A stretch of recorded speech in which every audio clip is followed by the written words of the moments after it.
नमस्कार दोस्तों, मैं तुषार गुप्ता स्वागत करता हूं आपका हमारे YouTube चैनल एग्जाम विद्या पर।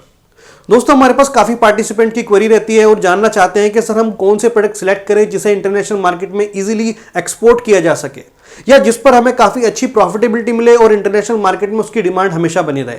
तो दोस्तों, आज इस वीडियो में मैं आपको बताने वाला हूं आप कोई भी प्रोडक्ट को एक्सपोर्ट कर सकते हैं, कोई भी सर्विसेज को एक्सपोर्ट कर सकते हैं। वो क्या पॉइंट है, वो क्या बातें हैं जिनको ध्यान में रखकर आप कोई भी प्रोडक्ट और सर्विसेज का एक्सपोर्ट कर सकते हैं जो आपको डेफिनेटली बहुत अच्छी प्रॉफिटेबिलिटी देने वाली है। तो चलते हैं इस वीडियो में आगे और जानते हैं कि वो क्या बातें हैं जो आपको ध्यान में रखनी है जिससे आप कोई भी प्रोडक्ट और सर्विसेज का एक्सपोर्ट कर सकते हैं। तो चलिए शुरू करते हैं।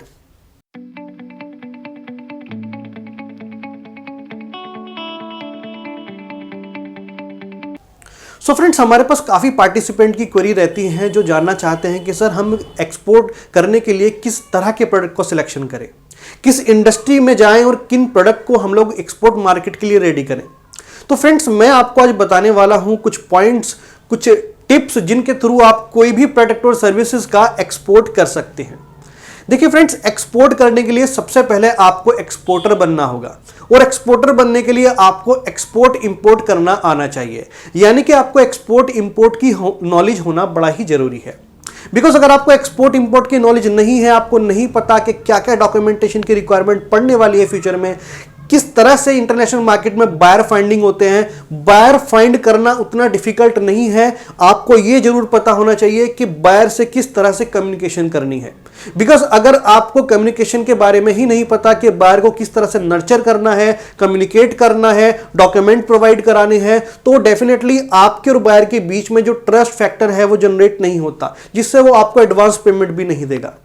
उसके अलावा देखिए, वन टाइम हमें बिजनेस नहीं करना होता। एक्सपोर्ट इंपोर्ट बिजनेस के अंदर हमें रेगुलरली कस्टमर से ऑर्डर चाहिए होते हैं। तो उसके लिए हम क्या बातें हैं ध्यान में रखने वाली जिनके थ्रू हम रेगुलर ऑर्डर ले सकते हैं अपने बायर से। फ्रेंड्स, सबसे पहला आपको एक्सपोर्ट इंपोर्ट करने का नॉलेज होना चाहिए। अगर आपको एक्सपोर्ट इंपोर्ट करने का नॉलेज नहीं है, प्रैक्टिकली आप नहीं जानते कि एक्सपोर्ट इंपोर्ट का क्या प्रोसेस होता है, मार्केटिंग कैसे होती है, प्रोसीजर पार्ट क्या होता है, तो आपको डेफिनेटली बहुत प्रॉब्लम फेस करनी पड़ेगी। उसके अलावा फ्रेंड्स, आप कोई भी प्रोडक्ट सिलेक्ट कर लीजिए, कोई भी प्रोडक्ट चूज कर लीजिए, उसकी क्वालिटी बहुत इंपॉर्टेंट है। देखिए, आपने सुना होगा कि जो भी डोमेस्टिक मार्केट में प्रोडक्ट और सर्विसेज का लोग बाग सेल परचेस करते हैं और आपने देखा होगा कि ये प्रोडक्ट एक्सपोर्ट क्वालिटी का है। तो वो क्या कहना चाह रहे हैं आपसे? वो कहना चाह रहे हैं कि इस प्रोडक्ट की जो क्वालिटी है बहुत ही अच्छे लेवल की है, ग्रेड 1 प्रोडक्ट है ये। तो आपको जो आपका प्रोडक्ट है एक्सपोर्ट मार्केट में जिसे आप सेल करने वाले हो, एक्सपोर्ट करने वाले, उसकी क्वालिटी पर ज्यादा ध्यान देना है। कई बार क्या होता है, आप सिर्फ प्रोडक्ट के बारे में सोचते हो, ब्रांड के बारे में नहीं सोचते। फ्रेंड्स, आपको अपना एक ब्रांड बनाना है इंटरनेशनल मार्केट के लिए। जब तक आप ब्रांड के बारे में नहीं सोचोगे, जब तक आप क्वालिटी के बारे में नहीं सोचोगे, इंटरनेशनल मार्केट में आपके प्रोडक्ट की डिमांड उस लेवल तक नहीं बढ़ पाएगी। फ्रेंड, उसके अलावा आप क्वालिटी के बारे में सोचते हो, ब्रांड के बारे में सोचते हो। प्राइसिंग एक बहुत बड़ा फैक्टर है एक्सपोर्ट इंपोर्ट बिजनेस के लिए।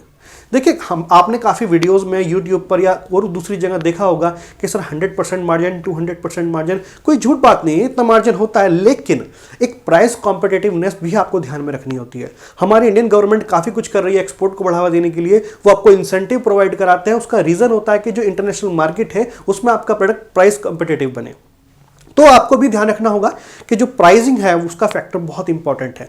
उसके लिए आपको पता होना चाहिए कि जो शिपिंग कॉस्ट है वो कैलकुलेट कैसे होती है, प्रोडक्ट की कॉस्ट कैलकुलेट कैसे होती है। मान लीजिए आपके पास कोई इंक्वायरी आई, बायर ने आपको प्राइस के लिए कहा, तो आप कोटेशन बना के उसे सेंड कर रहे हैं, परफॉर्मा इनवॉइस बना के उसे सेंड कर रहे हैं, लेकिन आपको प्राइस कैलकुलेट करना ही नहीं आता है, तो आप डेफिनेटली उस जो लीड्स है, उस जो आपकी इंक्वायरी है, उससे आप हाथ धो सकते हैं। तो आपको एक्सपोर्ट इंपोर्ट का प्रॉपर यहाँ पर पूरा नॉलेज होना चाहिए कि किस तरह से प्राइस कैलकुलेट होते हैं, किस तरह से प्रोडक्ट और सर्विसेज की जो प्राइस है आपको इंटरनेशनल मार्केट में आगे फर्दर देने हैं। उसके अलावा फ्रेंड्स, देखिए, जो आपका बायर है उसका पर्पस सॉल्व होना चाहिए आपके प्रोडक्ट से। मान लीजिए आप कोई हैंडीक्राफ्ट का जो प्रोडक्ट है उसको एक्सपोर्ट करते हैं, या फिर आप कोई FMCG का आइटम एक्सपोर्ट करते हैं। जो आइटम, जो प्रोडक्ट जिस चीज़ के लिए बना है वही पर्पस सॉल्व नहीं कर पा रहा है, तो उसका फायदा क्या है? जो अल्टीमेट बायर है उसकी नीड सेटिस्फाइड होनी चाहिए। मान लीजिए मैं मैंगोज इंपोर्ट करने की कोशिश कर रहा हूं इंडिया से, मैं या मैंगोज एक्सपोर्ट करने की कोशिश कर रहा हूं इंडिया से, तो मैंगो की जो क्वालिटी है वो बेस्ट होनी चाहिए, बेटर होनी चाहिए किसी अदर कंट्री के जो मैंगोज आ रहे हैं वहां से। बिकॉज अगर बायर को पसंद ही नहीं आएंगे तो हमारा प्रोडक्ट इंटरनेशनल मार्केट में नहीं चल पाएगा। तो जो बायर का जो अल्टीमेट पर्पज है उस प्रोडक्ट को परचेज करने का, वो सॉल्व होना चाहिए। उसके अलावा फ्रेंड्स, आपकी जो कंपनी है, आपका जो बिजनेस है, आपका जो प्रोफाइल है, आपका जो प्रोडक्ट है, वो एक्सपोर्ट रेडी होना चाहिए। आप अपने आप को एक्सपोर्टर समझें, आप अपने आप को एक्सपोर्ट रेडी बनाएं। और एक्सपोर्ट रेडी बनाने के लिए आपको पूरा प्रॉपर नॉलेज होना चाहिए कि इंटरनेशनल मार्केट में मार्केटिंग कैसे होती है। आपको जरूर पता होना चाहिए कि डॉक्यूमेंटेशन कैसे बनेंगे। तो फ्रेंड्स, आप कोई भी प्रोडक्ट और सर्विसेज का एक्सपोर्ट कर सकते हैं अगर आपको बेसिक एक्सपोर्ट इंपोर्ट का नॉलेज है। तो अगर आप एक्सपोर्ट इंपोर्ट करना चाहते हैं और प्रोडक्ट के परेशान हैं, कंफ्यूज है कि सर हम कौन सा प्रोडक्ट सिलेक्ट करें, तो उसमें हम आपको गाइड करेंगे। हमारी आप लास्ट वीडियो भी देख सकते हैं और फर्दर आगे आपके लिए बहुत ही इंपॉर्टेंट वीडियोस भी आने वाली हैं। तो मैं इतना ही कहना चाहूंगा आपसे कि आप कोई भी प्रोडक्ट और सर्विसेज का चूज कर सकते हैं, सिलेक्शन कर सकते हैं, बशर्ते अगर आपको एक्सपोर्ट इंपोर्ट का बेसिक प्रैक्टिकल नॉलेज है। तो फ्रेंड्स, अगर आपको हमारी वीडियो अच्छी लगी हो तो इसे जरूर लाइक करें। अगर आप हमारे चैनल पर नए हैं तो सब्सक्राइब करें और मिलते हैं नेक्स्ट वीडियो में एक नए टॉपिक के साथ। तब तक के लिए धन्यवाद।